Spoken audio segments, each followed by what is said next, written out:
बाळासाहेबांची वैचारिक दगाबाजी केलेल्यांची साथ सोडून जनतेच्या मनातील सरकार स्थापलं।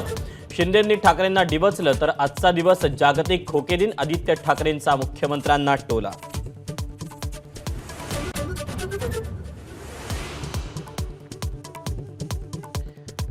कुठलेही खासदार आमच्या संपर्कात नाहीत, कुठल्याही खासदाराला आता निवडणूक नको अशी स्थिती। शरद पवारांचं स्पष्टीकरण।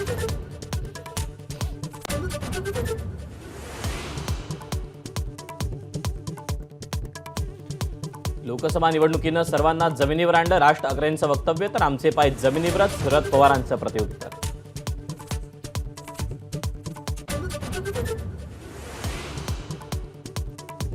दोनशे शब्दांचा निबंध लिहिण्याची शिक्षा पैशाच्या देवाणघेवाणीशिवाय होऊच शकत नाही। पुण्यातल्या पोर्शे प्रकरणावरून राज ठाकरेंचं अमेरिकेतून टीकास्त्र।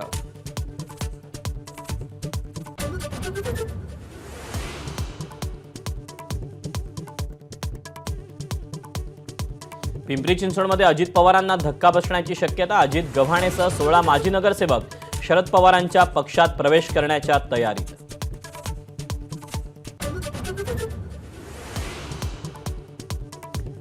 संभाजी भिडेंना पुणे पोलिसांची नोटीस। संत तुकाराम महाराजांच्या पालखीवेळी कायदा सुव्यवस्था बिघडणार नाही याची काळजी घेण्याच्या सूचना।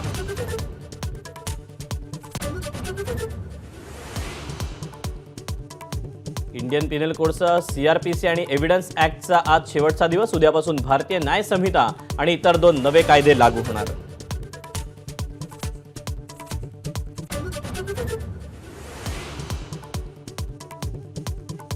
राज्य राखीव पोलीस दलाच्या भरतीत उमेदवाराकडे उत्तेजक द्रव्य। शिवराज कवळे उमेदवाराविरोधात गुन्हा दाखल।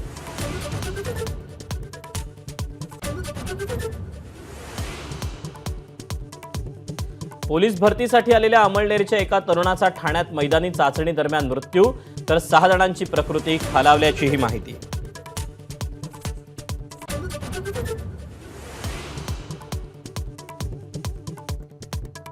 विश्वचषक सामना संपल्यानंतर नाशिकमध्ये 2 गटात राडा।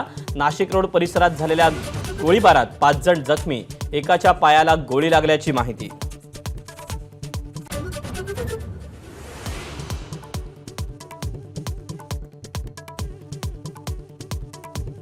सुजाता सौनिक यांची महाराष्ट्राच्या मुख्य सचिवपदी नियुक्ती। सुजाता सौनिक महाराष्ट्राच्या पहिल्या महिला मुख्य सचिव, निवृत्त मुख्य सचिव मनोज सौनिक यांची पत्नी।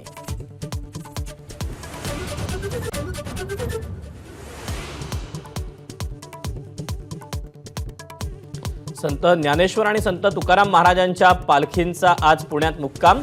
संगमवाडीमध्ये दोन्ही पालखींची भेट, तर पुण्यात वाहतुकीत बदल।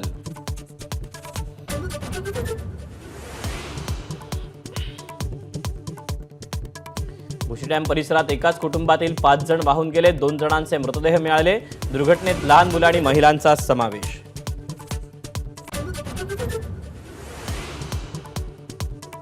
केदारनाथमध्ये गांधी सरोवर परिसरात हिमस्खलन। सुदैवानं कोणतीही जीवितहानी नाही।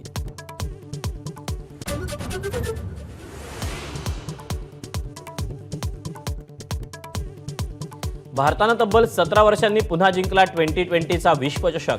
थरारक फायनलमध्ये रोहित सेनेची दक्षिण आफ्रिकेवर 7 धावांनी मात। बुमराह, अर्शदीप, हार्दिकचा प्रभावी मारा, कोहली सामनावीर।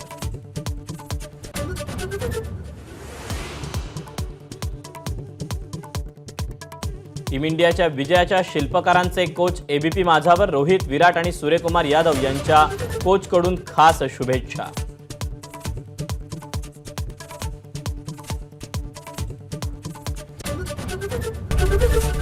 एबीपी माझा, उघडा डोळे बघा नीट।